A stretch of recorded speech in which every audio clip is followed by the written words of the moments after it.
पहले मैंने देखा कि शायद सेवा और सुशासन पर चर्चा करने के लिए यहाँ पर आप सबको आमंत्रित किया गया है, लेकिन मेरी तैयारी तो इंटरनल और एक्सटर्नल सिक्योरिटी को लेकर थी।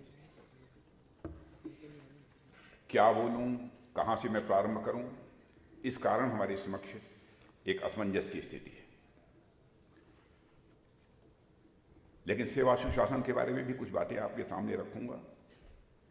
इंटरनल और एक्सटर्नल सिक्योरिटी के बारे में जो प्रेजेंटेशन आप लोगों के सामने था वो बहुत ही कॉम्प्रिहेंसिव है, इसलिए बहुत ज़्यादा डिटेल में जाकर कुछ बतलाने की आवश्यकता नहीं है।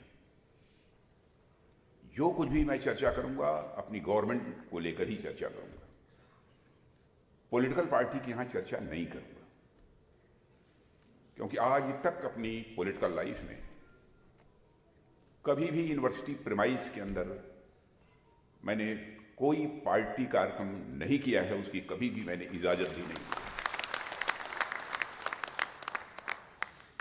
इसलिए यहां मैं कोई पॉलिटिकल बात नहीं बोलूंगा। गवर्नमेंट का जो परफॉर्मेंस रहा है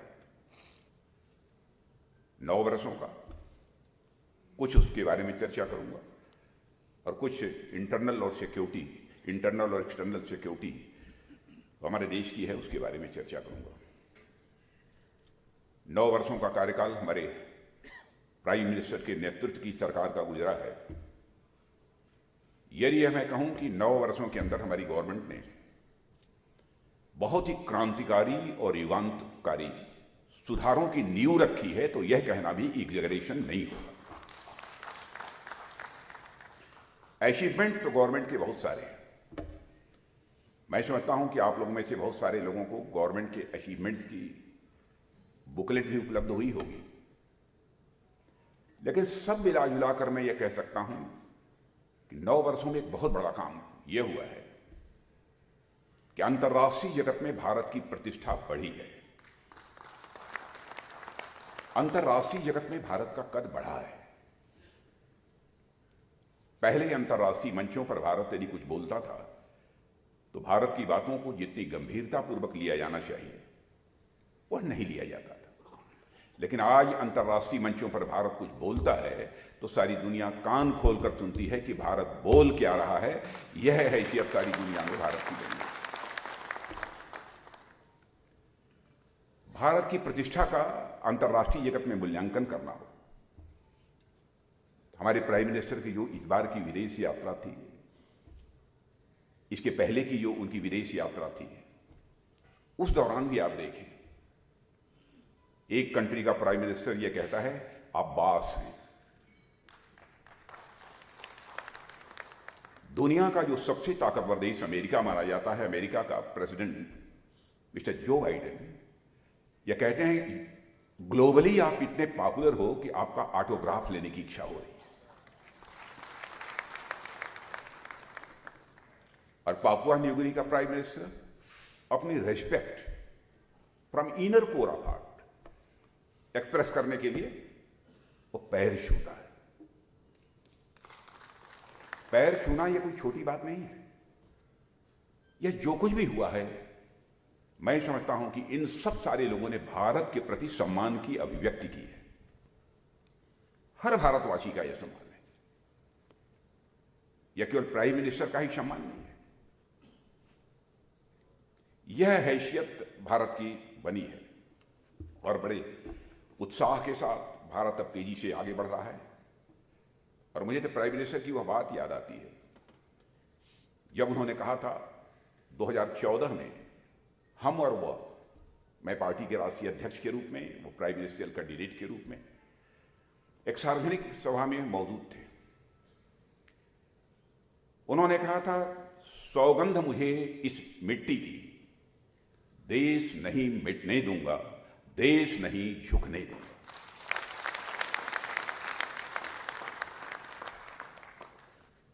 यदि मैं कहूं कि हमारे प्राइम मिनिस्टर ने जो कुछ भी उस समय सौगंध ली थी, कसम खाई थी, उसको लेटर एंड स्पिरिट में उसका निर्वाह किया है, तो यह कहना भी एग्जैगरेशन नहीं होगा। आर्थिक दृष्टि से यदि आप देखें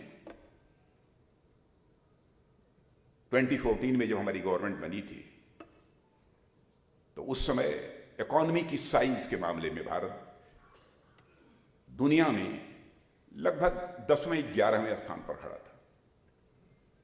लेकिन 9 वर्षों के अंदर ही हमारा भारत वहां से जंप लेकर दुनिया की टॉप 5 कंट्रीज में आकर खड़ा हो गया। मैं देख रहा था मॉर्गन स्टैनले, एक फाइनेंशियल फर्म है जो कि पहले भारत के बारे में कहती थी कि बहुत ही आर्थिक दृष्टि से यह कमजोर देश है, और उन्होंने एक टर्म कॉइन किया था, फ्रेजाइल 5। तो फ्रेजाइल 5 में कुछ कई कंट्री थी, ब्राजील था, इंडोनेशिया थी, साउथ अफ्रीका, उसमें भारत का भी नाम रखा था। 2013 की बात मैं कर रहा हूं, जब मॉर्गन स्टैनले इस फर्म ने पूरे वर्ल्ड की इकॉनमी की चर्चा करते हुए यह बात कही थी, और उसी में उन्होंने फ्रेजाइल 5 का लड़खड़ाती हुई, टूटती हुई, कमजोर अर्थव्यवस्था की बात कही थी, 5 कंट्रीज की, तो उनमें भारत भी शामिल था। अब जानते हैं वही मॉर्गन स्टैनले फर्म यह कहती है कि इस पॉसिबिलिटी को भी रूल आउट नहीं किया जा सकता कि 2027 आते आते, यानी 4 वर्षों के अंदर भारत दुनिया की टॉप 3 इकोनॉमीज में आकर खड़ा हो जाएगा। लेकिन मैं जानता हूं इस सच्चाई को, कि सारी दुनिया भी जानती है, पावर परचेजिंग पैरिटी के मामले में आज ही हमारा भारत दुनिया के 3 देशों में आकर खड़ा हो गया। पावर परचेजिंग पैरिटी के मामले में यह हैसियत सारी दुनिया में भारत की बनी है। अब एक घटना, रूस और यूक्रेन के युद्ध चल रहा है। इस यूक्रेनियन क्राइसिस के दौरान हमारे बहुत सारे बच्चे जो वहां पर फंसे हुए थे यूक्रेन में, उनके गार्जियंस यहां बराबर गवर्नमेंट से डिमांड कर रहे थे, चाहे जैसे भी हो यूक्रेन से हमारे बच्चों को आप बाहर निकालो। असमंजस की स्थिति थी, लेकिन एक स्ट्रांग विल पावर होने के कारण हमारे प्राइम मिनिस्टर ने चटपट फैसला किया और टेलीफोन उठाकर सीधे रूस के प्रेसिडेंट मिस्टर पुतिन से बात की, अमेरिका के राष्ट्रपति मिस्टर जो बाइडेन से बात की, और यूक्रेन के राष्ट्रपति मिस्टर जेलेंस्की से बात की। और आप सबको जानकारी है कि 4.5 घंटे के लिए युद्ध रुक गया और हम अपने हजारों बच्चों को लेकर जो है भारत आए।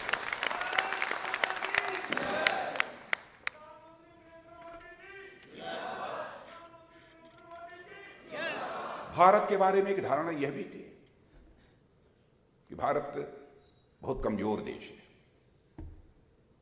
लेकिन अब यह धारणा धीरे धीरे काफी हद तक सारी दुनिया में अब समाप्त हो चुकी है। यह हमारी हैसियत बनी है। उरी और पुलवामा की जो घटना हुई, मैं ही गृह मंत्री था, बहुत ही दुर्भाग्यपूर्ण घटना थी, और जब मैं अपने शहीद जवानों का 100 अपने कंधे पर लेकर आगे बढ़ रहा था, उस समय जो हमारी स्थिति थी, हमारी उसको शब्दों में बयान नहीं कर सकता। जाने के बाद तुरंत प्राइम मिनिस्टर के साथ एक बैठक हुई।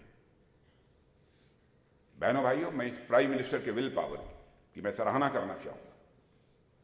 10 मिनट भी नहीं लगे थे कि चटपट फैसला कर दिया, और आपने देखा कि उसके बाद हमारे सेना के जवानों ने सीमा के इस पार ही नहीं बल्कि उस पार जाकर आतंकवादियों का सफाया करने में काफी कामयाबी हासिल की।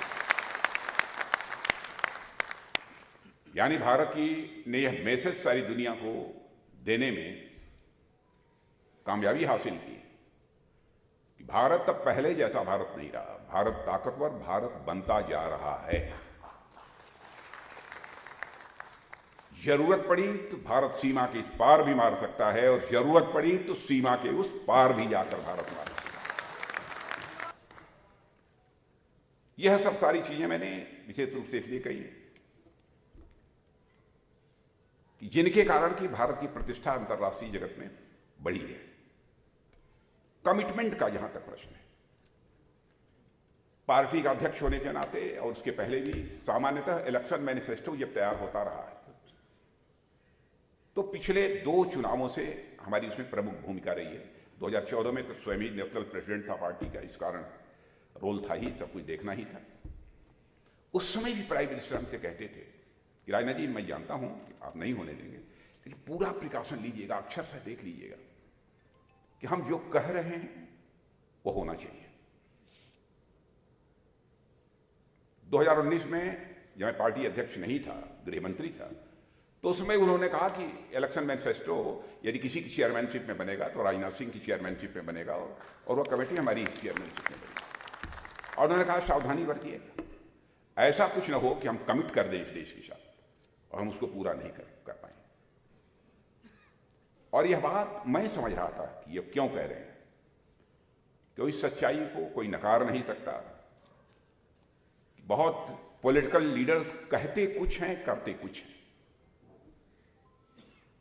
और मैं समझता हूं पॉलिटिक्स में लोगों के वर्ड्स और डीड्स, कृति और कथन में अंतर होने के कारण ही भारत की राजनीति और भारत के नेताओं पर से पहले जनता का विश्वास धीरे धीरे कम होता चला गया, और यह विश्वसनीयता का संकट यानी क्राइसिस ऑफ क्रेडिबिलिटी, यह लगातार गहरी होती चली गई।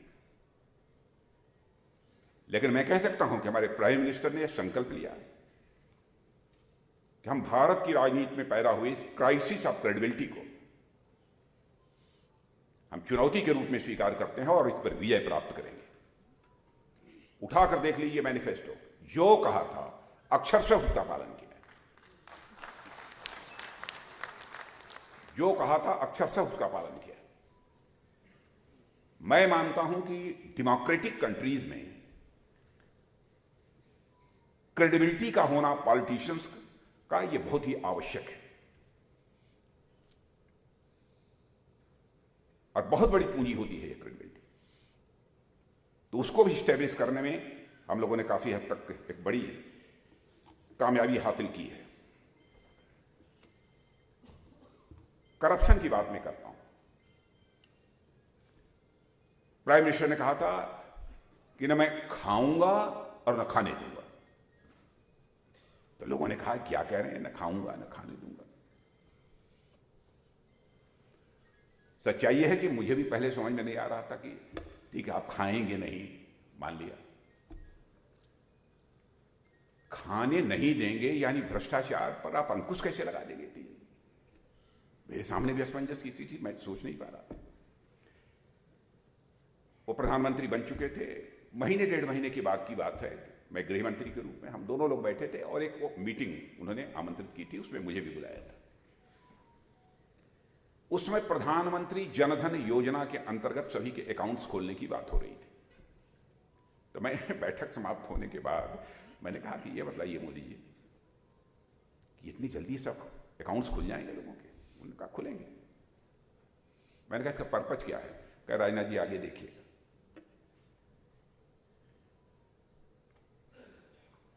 मैं समझता हूं कि हिंदुस्तान के हर परिवार में लोगों के अकाउंट्स बैंक में खुल गए। बात मेरी समझ में तब आई, बात मेरी समझ में तब आई जब डीबीटी के माध्यम से लोगों को पैसा ट्रांसफर होना शुरू हुआ।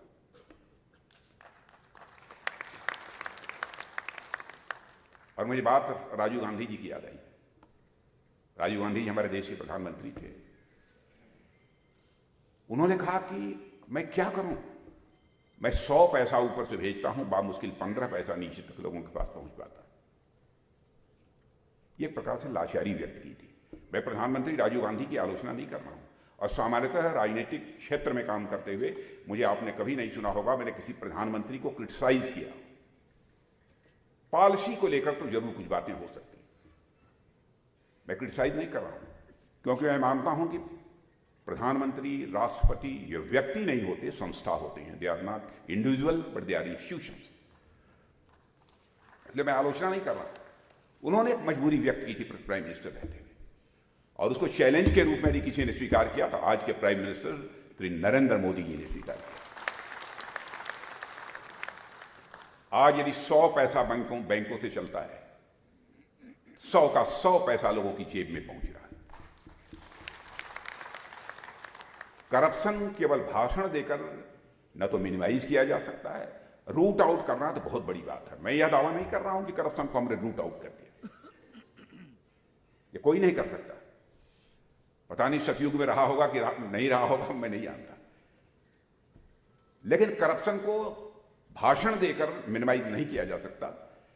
करप्शन को यदि मिनिमाइज किया जा सकता है तो सिस्टम में बदलाव लाकर ही मिनिमाइज किया जा सकता है, और इस काम को भी हमारे प्रधानमंत्री ने प्रारंभ किया है। और 9 वर्षों में बहुत सारे काम किए हैं। उन सब सारे कामों की बहुत डिटेल में जाकर चर्चा करने की जरूरत नहीं है। कितने एम्स बनवाए हैं, 22 एम्स हो गए। कहाँ पहले कितने, एक एम्स था ना, 22 एम्स हो गए, 225 मेडिकल कॉलेज हो गए। प्राइम मिनिस्टर ये कहते हैं कि मैं तो चाहता हूं कि यदि छोटा जिला हो तो उसकी बात छोड़ दीजिए, नहीं तो लगभग अधिकांश जिलों में, जितने बड़े जिले, कम से कम एक मेडिकल कॉलेज वहां जरूर होना चाहिए। ऐसे 225 मेडिकल कॉलेज खुल गए। मेट्रो सेवाओं का जहां तक प्रश्न है, बहुत सारी हो गई।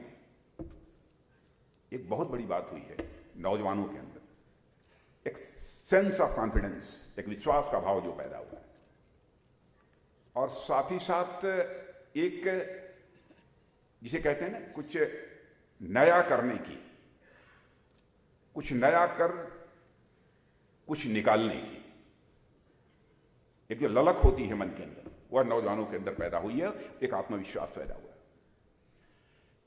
जहां तक मेरी जानकारी है, 2014 के पहले इस देश में बामुश्किल स्टार्टअप्स 400, 500, 600 के आसपास हुआ करते थे। आज हमारे देश में नौजवानों ने एक करिश्मा किया है कि स्टार्टअप्स का नंबर अप्रॉक्सीमेटली 1 लाख तक पहुंच गया है। 1 लाख तक, 400, 500 और कहां 1 लाख। और यूनिकॉर्न्स का वो भी अप्रॉक्सीमेटली 100 है। बीच में तो 107 हो गया था, लेकिन वो 2, 3, 4 ये नंबर घटता बढ़ता रहता है। यह उनकी संख्या हो गई है। एक्सपोर्ट हो, इंपोर्ट हो, हर में भारत को एक अच्छी खासी कामयाबी हासिल हुई है। मैं यहां का डिफेंस की भी मैं चर्चा कर देना चाहता हूं कि डिफेंस के क्षेत्र में क्या हुआ है, उसकी जानकारी आपको प्रेजेंटेशन के माध्यम से मिल ही गई है। और डॉक्टर जितेंद्र सिंह जी ने भी कुछ बातें आप सबके सामने रखी हैं।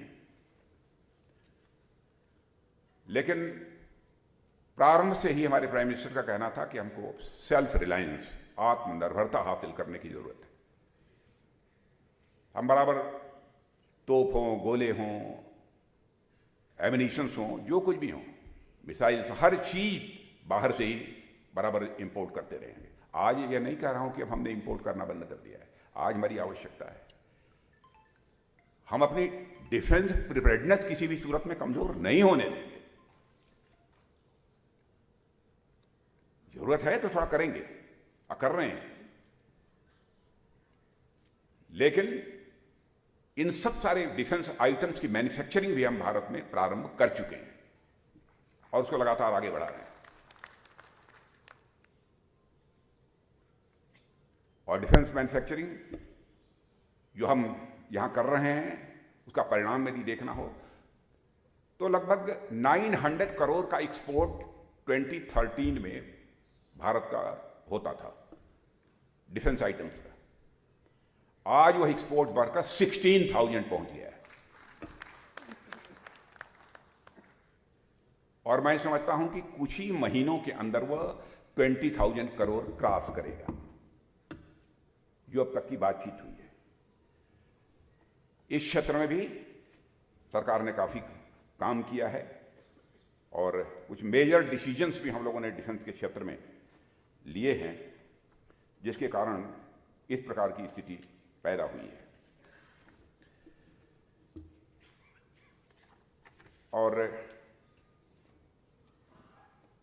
आपने देखा होगा कि हमारा प्राइम मिनिस्टर का बराबर जोर रहा है कि मेक इन इंडिया, भारत में बनाओ, और मेक फॉरवर्ड, और सारी दुनिया के लिए बनाए। इसी लक्ष्य को सामने रखकर हम लोग लगातार अपने कदम आगे बढ़ा रहे हैं। जहां तक सिक्योरिटी का प्रश्न है,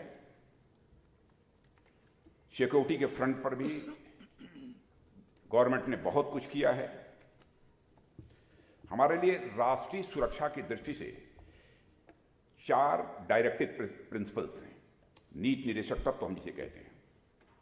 जब हम भारत की राष्ट्रीय सुरक्षा की बात करते हैं मित्रों, तो सबसे पहले बात सीमाओं की सुरक्षा की आती है, क्योंकि यदि सीमाएं सुरक्षित नहीं होंगी तो हमारा राष्ट्र भी किसी भी सूरत में सुरक्षित नहीं होगा। सीमा सुरक्षा की दृष्टि से हम 7 देशों के साथ लगे हुए 15,106 किलोमीटर लंबे लैंड बॉर्डर्स की निगरानी तो करते ही हैं, साथ ही साथ 7,516.6 किलोमीटर लंबी कोस्ट लाइन और कई लाख वर्ग किलोमीटर, जहाँ तक मेरी जानकारी है अप्रॉक्सीमेटली 21.72 लाख स्क्वायर किलोमीटर के एक्सक्लूसिव इकोनॉमिक जोन की भी रखवाली की हम लोग करते हैं। पिछले लगभग 75 ईयर्स में लैंड और मैरीटाइम बाउंड्रीज पर हमें बहुत सारी चुनौतियों का सामना करना पड़ा है, मगर हमारी सेनाओं और सुरक्षा बलों ने मिलकर उस चुनौती का डटकर सामना किया है और उस पर विजय प्राप्त की है। साथियों, जब से हमारा यह भारत आजाद हुआ है, कई भारत विरोधी ताकतों की यह लगातार कोशिश रही है कि या तो सीमाओं पर या फिर सीमाओं के रास्ते से भारत के भीतर अस्थिरता का माहौल पैदा किया जाए। पाकिस्तान की जमीन से इसके लिए बड़े पैमाने पर लगातार कोशिश की गई है। आप लोग पड़ोसी हैं, अच्छी तरह जानते होंगे। और पाकिस्तान की तरफ से भारत को चोट पहुंचाने की कितनी बार और कैसी कैसी नापाक कोशिशें हुई हैं, इस पर मैं बहुत विस्तार में नहीं जाना चाहूँगा। मैं यह कहना चाहता हूँ कि सीमा पार से प्रायोजित जो आतंकवाद है, आतंकवाद ने इस देश में हजारों निर्दोष नागरिकों की जानें ली हैं। दुर्भाग्य से आतंकवाद को प्रायोजित करने वाली ताकतों को सही जवाब देने में देरी हुई। देरी ही नहीं बल्कि यूपीए सरकार के बारे में कहूँ, जितना इफेक्टिव स्टेप लेने चाहिए थे हो नहीं पाया, और पाकिस्तान को ही आतंकवाद से प्रभावित देश मानने की हम लोगों ने एक बार गलती कर दी थी कि पाकिस्तान भी आतंकवाद से यह प्रभावित देश है। प्रधानमंत्री नरेंद्र मोदी के नेतृत्व में हमारी सरकार ने आतंकवाद के खिलाफ प्रभावी कार्रवाई प्रारंभ की, इसकी जानकारी है आपको। और पहली बार देश ही नहीं, दुनिया ने जाना कि जीरो टॉलरेंस अगेंस्ट टेररिज्म का मतलब क्या होता है, यह दुनिया ने समझा। और आतंकवाद के खिलाफ हमारी सरकार ने, जैसा हमने बताया कि उरी और पुलवामा की घटना हुई, उसके बाद क्या किया, भारत और विशेष रूप से जम्मू कश्मीर ने लंबे समय तक आतंकवाद का दंश झेला है।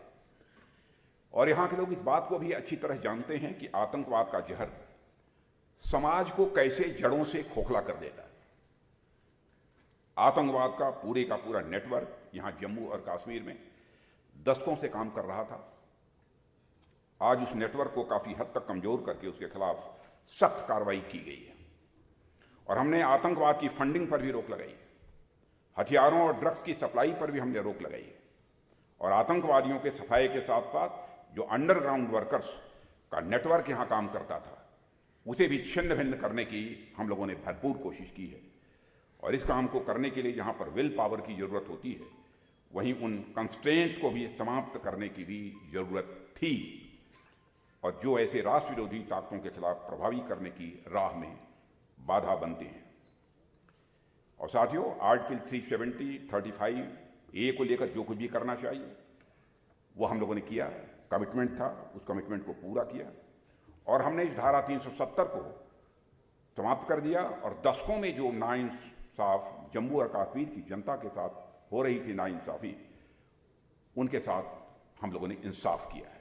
और मैं इसे जम्मू कश्मीर की जनता के साथ ही इंसाफ नहीं मानता हूं, बल्कि भारत देश के साथ इंसाफ मानता हूं, क्योंकि धारा 370 के तहत जो जम्मू कश्मीर को स्पेशल स्टेटस प्राप्त था, उसका कोई लाभ होता तब तो बात समझ में आती, लेकिन कोई लाभ भी नहीं हो रहा था,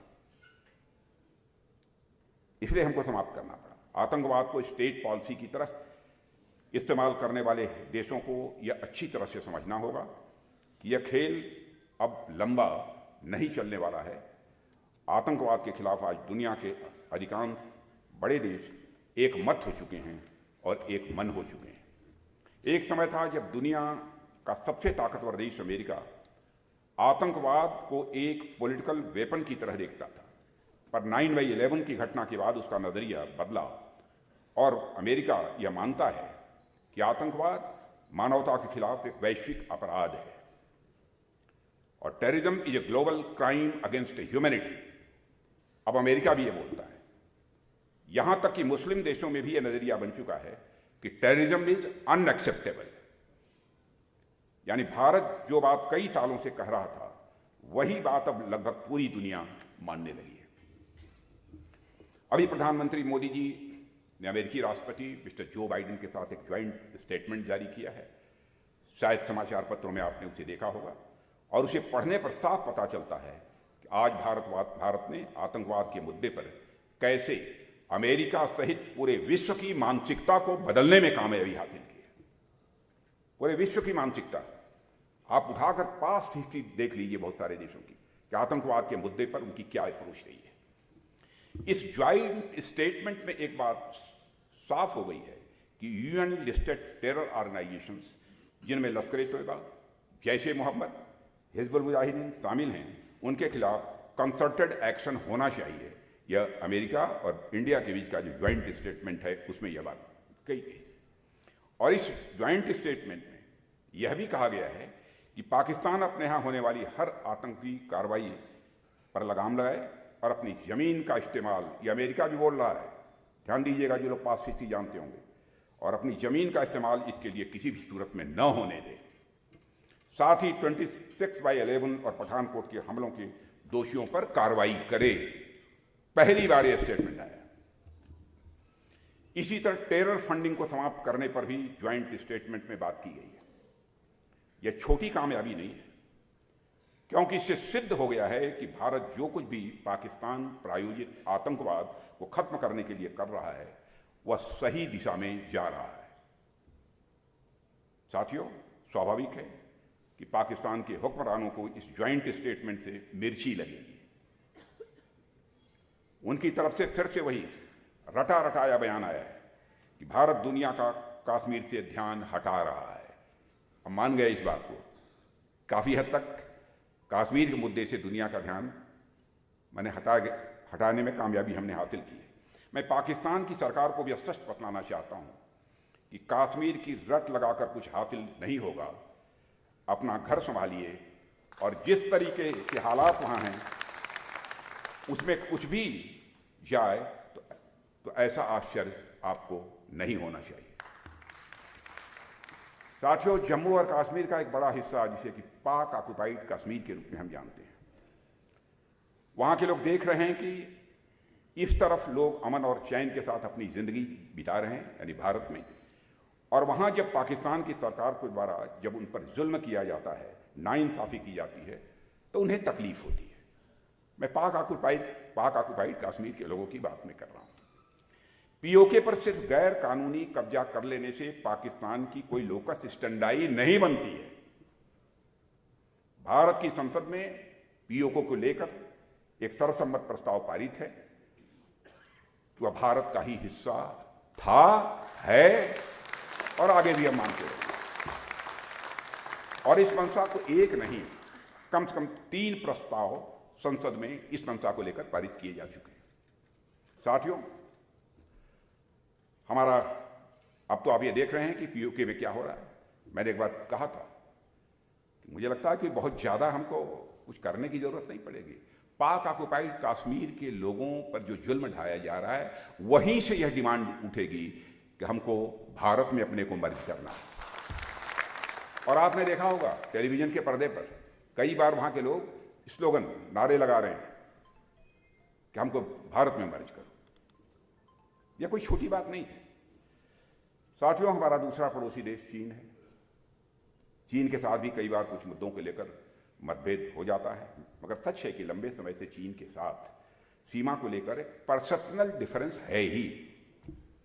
और इसके बावजूद कुछ ऐसे समझौते हैं, कुछ ऐसे प्रोटोकॉल्स हैं जिनका पालन करते हुए दोनों देशों की सेनाएं पेट्रोलिंग करती हैं। यह समझौते नरसिम्हा राव जी के समय में, अटल जी के समय में और डॉक्टर मनमोहन सिंह जी के समय में दोनों देशों की सहमति के आधार पर भी हुए हैं। 2020 में पूर्वी लद्दाख में जो विवाद हुआ था उसका कारण था कि चीन की सेनाओं ने एग्रीड प्रोटोकॉल्स को नजरअंदाज किया था। चीनी सेना पीएलए ने यूनिलेटरल तरीके से एलएसी पर कुछ बदलाव करने का प्रयास किया, जिसे हमारे बहादुर सैनिकों ने उसे विफल कर दिया। गलवान की उस घटना का भी मैं जिक्र करना चाहूंगा कि उस घटना को 3 वर्ष गुजर चुके हैं, मगर जिस शौर्य पराक्रम के साथ साथ संयम का परिचय भी हमारी भारतीय सेना ने दिया है, वह देश कभी भूल नहीं सकता। बहनों भाइयों, मैं देश का रक्षा मंत्री होने के नाते में आने वाली पीढ़ियां भी हमारे जाबाज सैनिकों पर गर्व करेंगे। दूर दराज बैठे हुए लोगों को इसका अंदाज नहीं लग पाता। बराबर डे टू डे की रिपोर्टिंग मुझे होती थी। मैं जानता हूं किन परिस्थितियों में हमारे नौजवान लड़ते हैं, कितनी बहादुरी के साथ लड़ते हैं, कितनी हिम्मत के साथ लड़ते हैं। बहुत सारी बातें हैं, लेकिन सार्वजनिक रूप से उनकी चर्चा भी मैं नहीं कर सकता। मगर इतना मैं जरूर कहूंगा कि जब भी गलवान का इतिहास लिखा जाएगा, तब पूरा देश हमारे सेना के जवानों के शौर्य और पराक्रम पर गर्व करेगा। मेरे बहनों भाइयों, यह बात मैं पूरे विश्वास के साथ आपके सामने कहना चाहता हूं। और मुझे तकलीफ तब होती है जब सरकार को कटघरे में खड़ा करने के प्रयास में हमारे देश के सैनिकों के पराक्रम पर भी प्रश्न चिन्ह लगा दिया जाता है। नहीं होना चाहिए। भारतीय सेनाओं की प्रतिष्ठा, उनकी बहादुरी और उनकी निष्ठा पर भारतवासियों को नाज है। रहा सवाल चीन के कब्जे का, तो मैं यहां फिर से दोहराना चाहूंगा, 2013 के बाद एलएसी से सटी भारतीय सीमा पर बराबर कुछ न कुछ हरकतें होती रही हैं, इसमें कोई हर्ज नहीं है। लेकिन बहुत बड़ा कब्जा हमारी गवर्नमेंट आने के बाद हो गया हो, बहुत बड़ा बदलाव कोई हो गया है, इसे मैं खारिज करता हूं। भारत और चीन के बीच सीमा के विवाद का हल बातचीत के रास्ते और शांतिपूर्ण तरीके से हो, हम ये चाहते हैं। मिलिट्री और डिप्लोमेटिक लेवल पर बातचीत इस समय चल नहीं रही है। मैं आप सभी को आश्वस्त करना चाहता हूं कि हम भारत की सीमा, उसके सम्मान और उसके स्वाभिमान से किसी भी सूरत में समझौता नहीं करेंगे। सीमाओं की पवित्रता को हम कतई भंग नहीं होने देंगे। मित्रों, चीन के साथ 1962 में जो हुआ, उससे हमने बहुत कुछ सबक लिया है। उस समय देश में बॉर्डर इंफ्रास्ट्रक्चर की स्थिति बहुत ही खराब थी। आज स्थिति बहुत तेजी से बदल रही है। हमारी सरकार ने रोहतांग में अटल टनल का निर्माण किया है। यह प्रोजेक्ट लंबे समय से लटका हुआ था। हमारी सरकार ने 26 सालों का काम 6 साल में करके दिखाया है। जितने हाई अल्टीट्यूड पर यह अटल टनल बना है, उतने हाई अल्टीट्यूड पर इतना बड़ा टनल विश्व में कहीं भी किसी दूसरे देश में आपको नहीं मिलेगा। इसका स्ट्रेटेजिक इंपॉर्टेंस भी है और यह टनल उत्तरी सीमाओं पर सेनाओं के आवागमन को बहुत सुगम बनाता है और एक इसका स्ट्रेटेजिक एडवांटेज भी हम सबको है। साथियों, आज तो लद्दाख में 19,000 फीट की ऊंचाई पर दुनिया की सबसे ऊंचाई पर रोड बना दी है हम लोगों ने। ये उमलिंगला पास पर रोड बनाकर बीआरओ ने दुर्गम इलाकों को भी जोड़ दिया है।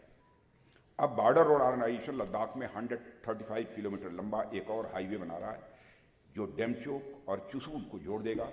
यानी पैंगांगसो तक पहुंचने का रास्ता पहले के कंपैरिजन में काफी हद तक आसान हो जाएगा। आज बॉर्डर रोड्स ऑर्गेनाइजेशन बड़ी तेजी से देश के सभी सीमावर्ती इलाकों में सड़कों का, ब्रिजेस का और अन्य इंफ्रास्ट्रक्चर प्रोजेक्ट्स का भी निर्माण कर रहा है। और लद्दाख ही नहीं, जम्मू कश्मीर, हिमाचल, उत्तराखंड, अरुणाचल प्रदेश, सभी सीमाई राज्यों में इंफ्रास्ट्रक्चर डेवलपमेंट का कार्य जारी है। और यह सब इसलिए हो रहा है क्योंकि राष्ट्रीय सुरक्षा में बॉर्डर इंफ्रास्ट्रक्चर की मजबूती बहुत ज़रूरी है। और साथ ही जो भारतीय नागरिक तमाम कष्ट झेलने के बावजूद सीमावर्ती इलाकों में रहते हैं, उन्हें भी इसका लाभ होता है। सीमाओं पर रहने वाले नागरिक हमारे लिए स्ट्रेटेजिक एसेट हैं। उनके हितों को ध्यान में रखते हुए भी बॉर्डर इंफ्रास्ट्रक्चर मजबूत करना जरूरी है। हम तो चाहते हैं कि हमारा बॉर्डर इंफ्रास्ट्रक्चर इतना डेवलप हो जाए कि हम बहुत सारे लोगों को सीमा पर भी ले जाकर वहां बसाना चाहते हैं। वहाँ पर अपने घर बनवाएं, वहाँ पर रहें, क्योंकि जो सीमा पर रहने वाले लोग हैं वो हमारे स्ट्रेटजिक एसेट हैं। साथियों, एक समय था नॉर्थ ईस्ट का पूरा इलाका इंसर्जेंसी के चपेट में था और पिछले 9 सालों में नॉर्थ ईस्ट में शांति का एक नया दौर आया है। बड़ी संख्या में इंसर्जेंट्स या तो मारे गए हैं या तो मुख्य धारा में शामिल हो गए हैं। आज आप पूर्वोत्तर के राज्यों में जाएं तो आपको पूरी तस्वीर बदली हुई नजर आएगी। पहले का नॉर्थ ईस्ट और अब का नॉर्थ ईस्ट दोनों में एक बहुत बड़ा अंतर आपको दिखाई देगा। मैं तो ये कहना चाहूँगा कि मोदी जी के अब तक के प्रधानमंत्रित्व काल में काल की सबसे बड़ी स्ट्रेटजिक विक्ट्री नॉर्थ ईस्ट में शांति की बहाली है। कुछ ऐसी परिस्थितियाँ थी कि मणिपुर में कुछ ऐसी स्थिति पैदा हुई है, लेकिन अब स्थिति धीरे धीरे काफ़ी हद तक सामान्य हो रही है। और मुझे इस बात की व्यक्तिगत रूप से संतोष है कि 5 साल मुझे गृह मंत्री के रूप में भी इस पीस प्रोसेस में को गति देने का अवसर भी मुझे प्राप्त हुआ है। पूर्वोत्तर भारत में इंसर्जेंसी की समस्या पर साथियों जहां हमने काबू पाया है, वहीं पर वामपंथी उग्रवाद नक्सलिज्म पर भी नियंत्रण पाने में हमने काफ़ी सफलता हासिल की है। और आज नॉर्थ ईस्ट के बड़े हिस्से में AFSPA, armed forces special power act, हटा लिया गया है। अब मुझे तो उस दिन का इंतजार है जब जम्मू और कश्मीर में भी परमानेंट पीस आएगी और यहाँ से भी अफ्स्पा हटाने का हमें मौका मिलेगा। और मुझे इस बात की खुशी है कि हमारे आंतरिक सुरक्षा से जुड़े हर संकट के खिलाफ आज के हमारे होम मिनिस्टर श्री अमित शाह के नेतृत्व में बड़े प्रभावी ढंग से कार्रवाई चल रही है। मैं अमित शाह जी की जो भूमिका है मैं उसकी भी यहाँ आप सबके समक्ष सार्वजनिक रूप से सराहना करना चाहता हूँ। मित्रों, जहाँ तक लैंड बॉर्डर्स की रक्षा जरूरी है, वहीं भारत की राष्ट्रीय सुरक्षा में मैरीटाइम सिक्योरिटी एंड डिफेंस भी ये बेहद महत्वपूर्ण है। और आज भारत दुनिया की सबसे बड़ी अर्थव्यवस्थाओं में से एक है। भारत की ज्योग्राफिक लोकेशन ऐसी है कि भारत अपनी इकॉनमी के साथ साथ ग्लोबल इकॉनमी और ट्रेड की दृष्टि से भी एक बड़ी भूमिका निभा रहा है। आज भारत दुनिया की, जैसा हमने बताया, 5वीं सबसे बड़ी अर्थव्यवस्था और बन चुका है और तीसरी सबसे बड़ी अर्थव्यवस्था बनने की ओर अग्रसर है। मैरीटाइम सिक्योरिटी और कोऑपरेशन को बढ़ाने के लिए भारत ने एक स्ट्रेटेजिक विजन की भी संकल्पना की है, जिसे हम security and growth for all in the region यानी सागर के नाम से जानते हैं। सागर के द्वारा हमारे कोस्टल नेबर्स के साथ भारत के आर्थिक और सुरक्षा सहयोग को स्वाभाविक रूप से बढ़ावा मिला है। इसके द्वारा मानवीय सहायता, पायरेसी और आतंकवाद को कम करने में भी काफ़ी मदद मिली है। साथियों, हिंद महासागर का पूरा इलाका जो हम देख रहे हैं, वहां पर आज भारतीय नौसेना नेट सिक्योरिटी प्रोवाइडर की भूमिका निभा रही है। नेट सिक्योरिटी प्रोवाइडर की भूमिका हमारी नौसेना निभा रही है। मैं आप लोगों को यह भी बताना चाहूंगा कि इंडियन नेवी और कोस्ट गार्ड ने इस महासागरीय क्षेत्र में एक ऐसा भरोसा और विश्वास अन्य देशों के अंदर भी पैदा किया है कि उन्हें वे इंडियन ओशन में सबसे बड़े संकट मोचक और रक्षक के रूप में देखा है। साथियों, आज दुनिया की बड़ी से बड़ी नौसेनाएं भारत के साथ मिलकर अभ्यास करना चाहती हैं। पिछले दिनों मैंने दक्षिण भारत का दौरा किया और सदर्न नेवल कमांड सहित भारत के आसपास के समुद्री क्षेत्रों में नौसेना की ताकत को करीब से मैंने अनुभव भी किया है। हमने तो अब विक्रांत जैसे विशाल एयरक्राफ्ट कैरियर भी बना लिया है, जो विक्रमादित्य के साथ मिलकर देश की समुद्री सीमाओं की समय रक्षा कर रहा है। आगे भी हमारी योजना इसी प्रकार के एयरक्राफ्ट कैरियर बनाने की और है, जिस पर कि काम चल रहा है। मेरा तो यहाँ तक मानना है कि इस नए दशक में भारतीय नौसेना दुनिया की टॉप 3 सेनाओं में से एक बन जाएगी। हमारी कोशिश यह है। हम इकॉनमी की दृष्टि से नहीं, बल्कि सेना की ताकत के मामले में भी हम दुनिया के टॉप 3 देशों में खड़ा करना चाहते हैं। टॉप 1 शायद आज़ादी के 100 वर्ष पूरे हों तो वह भी दिन हमको देखने को मिले। साथियों, आज हमने हमारे नेबरहुड की अवधारणा को भी और व्यापक स्वरूप प्रदान किया है। हमारे आसपास ऐसे भी अनेक देश हैं जिनकी सीमाएं हमारी थलीय सीमा से नहीं लगती, लेकिन वह हमारी एक्सटेंडेड नेबरहुड की संकल्पना के तहत आते हैं। एक्सटेंडेड नेबरहुड की हमारी एक संकल्पना है, उसके अंतर्गत आते हैं। ऐसे आसियान कंट्रीज हैं, सेंट्रल एशियन कंट्रीज हैं, यह सब सारी कंट्रीज हमारे एक्सटेंडेड नेबरहुड के अंतर्गत आती हैं। ऐसे देशों के साथ भौगोलिक दूरी, ज्योग्राफिकल डिस्टेंस हमारी भले ही हो, पर दिलों की नज़दीकी अच्छी तरह हम लोगों ने कायम कर रखी है। आप लोगों ने समय समय पर, जब भी हमारे मिनिस्टर्स के दौरे होते हैं, हमारे प्राइम मिनिस्टर के दौरे होते हैं, उसके बाद जो भी स्टेटमेंट्स आते हैं उससे उसकी झलक आप साफ तौर पर देख सकते हैं। साथियों, आज ग्लोबल थ्रेट्स और चैलेंजेस का स्वरूप इतना डायनेमिक हो गया है, यह आवश्यक हो गया है कि हमारा रिस्पांस भी इंटीग्रेटेड हो और साथ ही साथ यूनाइटेड भी हो। भारत एक प्रमुख रीजनल पावर है, इसलिए हमारे एक्सटेंडेड नेबरहुड के साथ अन्य देशों को लेकर अपनी सुरक्षा चिंताओं को अलाइन करना हमारे लिए ये बहुत ही महत्वपूर्ण है। राष्ट्रीय सुरक्षा की दृष्टि से भारत का पश्चिम एशिया के देशों के साथ बेहतर संबंध होना यह भी काफ़ी महत्वपूर्ण हो जाता है। और यह सारे देश, जिसमें सऊदी अरब, कतर, बहरीन, संयुक्त अरब अमीरात, जॉर्डन, इजराइल, फिलिस्तीन इत्यादि शामिल हैं, और भारत की एनर्जी और स्ट्रेटजिक बैलेंस की दृष्टि से भी इनका एक अपना विशेष महत्व है। साथ ही इन देशों में बड़ी संख्या में भारतीय नागरिक भी रहते हैं, जो काम और व्यापार के सिलसिले में वहाँ रहते हैं। प्रधानमंत्री से नरेंद्र मोदी ने विशेष रूप से इस इलाके के देशों के साथ बेहतर संबंध बनाने पर अपना ध्यान केंद्रित किया है। परिणाम सामने हैं, यहाँ के अधिकांश देश आतंकवाद को किसी भी सूरत में समर्थन अब नहीं दे रहे हैं। इनमें से कुछ थे जो समर्थन देते थे।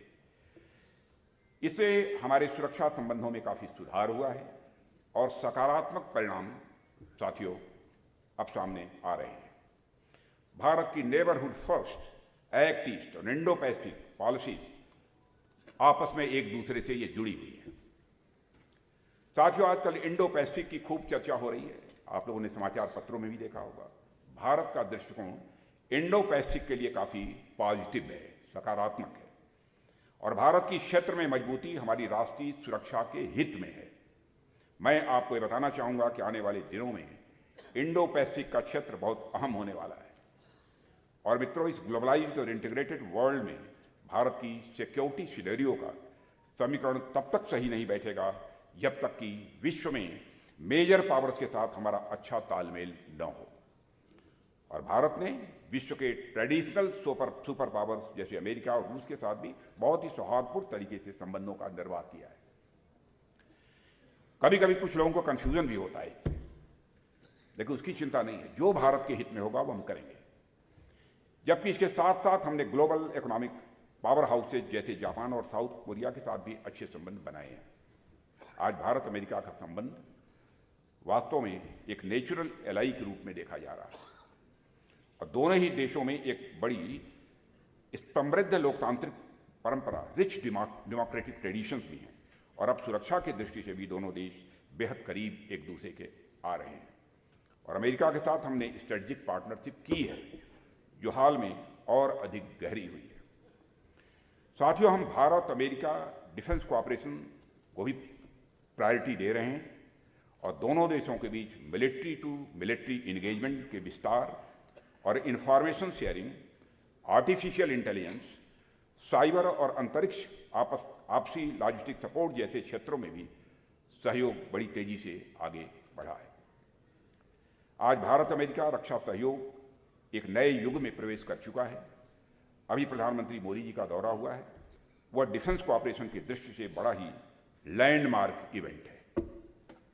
और यह बहुत बड़ी बात है कि ज्वाइंट स्टेटमेंट में दोनों नेताओं ने डिफेंस इंडस्ट्रियल कोऑपरेशन में आने वाले हर रोड ब्लॉक को दूर करने का संकल्प किया है। और साथियों, अमेरिकी एरोस्पेस कंपनी GE और भारत की HAL के बीच एयरक्राफ्ट इंजन बनाने का जो समझौता हुआ है, उससे भारत जेट इंजन बनाने वाला दुनिया का चौथा देश बन जाएगा। अब तेजस विमानों में मेक इन इंडिया इंजन लगेंगे, मेक इन इंडिया इंजन लगेंगे। यह हम सबको सौभाग्य प्राप्त हुआ है। साथियों, भारत अमेरिका दोस्ती को बढ़ाने के लिए MQ-9B ड्रोन खरीदने का भी एक समझौता हुआ है, जो भारत में ही असेंबल होंगे। इनका मेंटेनेंस, रिपेयर, ओवरहाल भी कहीं पर होगा तो हमारे और आपके देश भारत में ही होगा। कुछ लोगों ने लेकर इसको कुछ विवाद भी खड़ा करने की कोशिश की है, लेकिन मैं साफ कर देना चाहता हूं, उन्हें कहीं कुछ मिलेगा नहीं। DHA ने इस पर अपनी सहमति दी, और अमेरिका में समझौता हुआ है। यह मोदी इसका प्रोक्योरमेंट करते समय इसका एक्विजिशन कास्ट कंपेयर करेगी। हम देखेंगे कि जनरल एटॉमिक अन्य देशों में किस दाम पर, किस कीमत पर लोगों को दे रहा है।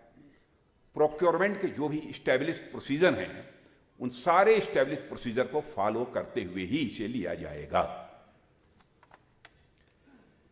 मित्रों, राष्ट्रीय सुरक्षा की दृष्टि से भारत की सेनाएं सरहदों और सागर तक की सुरक्षा करने में पूरी तरह से सक्षम है। सरकार की तरफ से उन्हें पूरा सपोर्ट और इंकरेजमेंट है। मॉडर्न टेक्नोलॉजी और वेपनरी के साथ उनको लैस करना यह हमारी प्रायोरिटी है, ताकि भारत की सेनाएं दुनिया की मॉडर्न आर्मीज की फ्रंट लाइन में गिनी जाए। यह हमारी दिली ख्वाहिश ही है। यदि हमारी यह प्रायोरिटी नहीं होती तो भारत वायुसेना का न्यू जनरेशन फाइटर प्लेन के लिए 20 सालों का इंतजार अभी खत्म न होता। आज वायुसेना के पास राफेल जैसे 5th generation multi role fighter plane आ चुके हैं और अब भारत की संप्रभुता, अखंडता, सीमा सुरक्षा के लिए किसी भी चुनौती का जवाब देने की हमारी ताकत काफी बढ़ चुकी है। मगर भारत अपनी सामरिक और सैन्य ताकत के लिए आयातित हथियारों पर निर्भर नहीं रहना चाहता।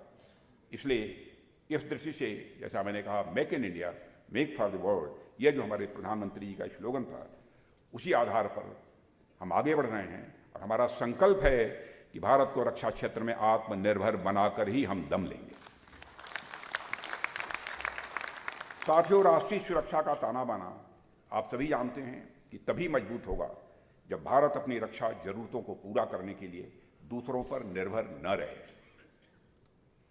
आज रक्षा बजट में भारतीय कंपनियों से सामान खरीदने के लिए अलग से भी बजट की व्यवस्था है। भारतीय कंपनियों से सामान खरीदने के लिए अलग से बजट में व्यवस्था की है और मैं साफ कर दिया है कि अब 75% वेपन भारतीय कंपनियों से खरीदे जाएंगे। 75% बजट का 75% जो भी सामान खरीदना है हमारी PSU से खरीदिए, हमारी प्राइवेट इंडस्ट्री से खरीदिए, उसके लिए मुकम्मल तौर पर तय कर दिया है। हम पहली ऐसी सरकार हैं साथियों जिसने हथियारों के आयात के लिए खुद पर ही प्रतिबंध लगाया है। हमारी सेनाओं की ओर से 411 आइटम्स की, जो हम डिफेंस हमारे पब्लिक सेक्टर अंडरटेकिंग्स हैं, उनकी तरफ से 4666 आइटम्स की पॉजिटिव इंडिजिनाइजेशन लिस्ट जारी की गई है। पॉजिटिव इंडिजिनाइजेशन लिस्ट का मतलब यह होता है कि हम यह सब सारे सामान एक निर्धारित समय के बाद, 6 महीना तय किया है, 1 साल के बाद, 1.5 साल के बाद, 2 साल के बाद, चाहे जो कुछ भी हो जाए, अब दुनिया किसी दूसरे देश से नहीं लेंगे बल्कि अपनी देश की धरती पर ही बनाएंगे और भारतवासियों के हाथों से बनाएंगे। इसमें लाइन रिप्लेसमेंट यूनिट, जिसे LRU कहते हैं, हथियार, गोले बारूद, मिसाइल और अन्य रक्षा साजो सामान भी शामिल हैं, जिनका निर्माण अब केवल और केवल हमारे ही देश में होगा। साथियों, भारत की राष्ट्रीय सुरक्षा सुनिश्चित करने के लिए कई स्ट्रक्चरल रिफॉर्म्स यानी ढांचागत सुधार भी किए जा रहे हैं। आप सब जानते हैं कि लंबे समय के बाद देश में एक चीफ ऑफ डिफेंस स्टाफ का भी गठन किया गया है। साथ ही रक्षा मंत्रालय में डिपार्टमेंट ऑफ मिलिट्री अफेयर्स का भी गठन किया गया है और इन्हें आज़ादी के बाद भारत में हुए सबसे बड़े डिफेंस रिफॉर्म्स के रूप में भी काउंट किया जा रहा है। डिफेंस रिफॉर्म्स की इस नीति पर आगे बढ़ते हुए हम एक नए तरीके से थिएटर कमांड्स का निर्माण करने की दिशा में काम कर रहे हैं और यह भी अपने आप में एक क्रांतिकारी सुधार होने जा रहा है। मित्रों, भारत की राष्ट्रीय सुरक्षा को लेकर जिस बड़े पैमाने पर काम चल रहा है वह अपने आप में अभूतपूर्व है। सुरक्षा से जुड़े हर विभाग के बीच एक बेहद अच्छा तालमेल है। इसके बावजूद हम इस बात को लेकर सचेत हैं कि हमारी दृष्टि भारत विरोधी ताकतों के नापाक इरादों और मंसूबों को किसी भी सूरत में फलीभूत न होने दें।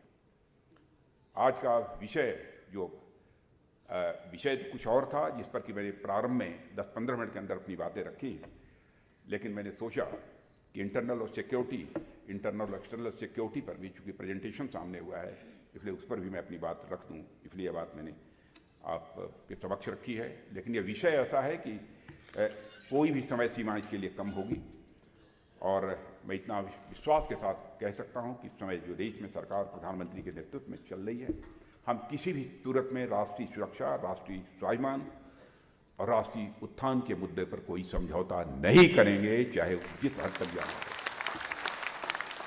इसी के साथ आप सबको धन्यवाद देते हुए और आयोजकों को भी के प्रति आभार व्यक्त करते हुए अपना निवेदन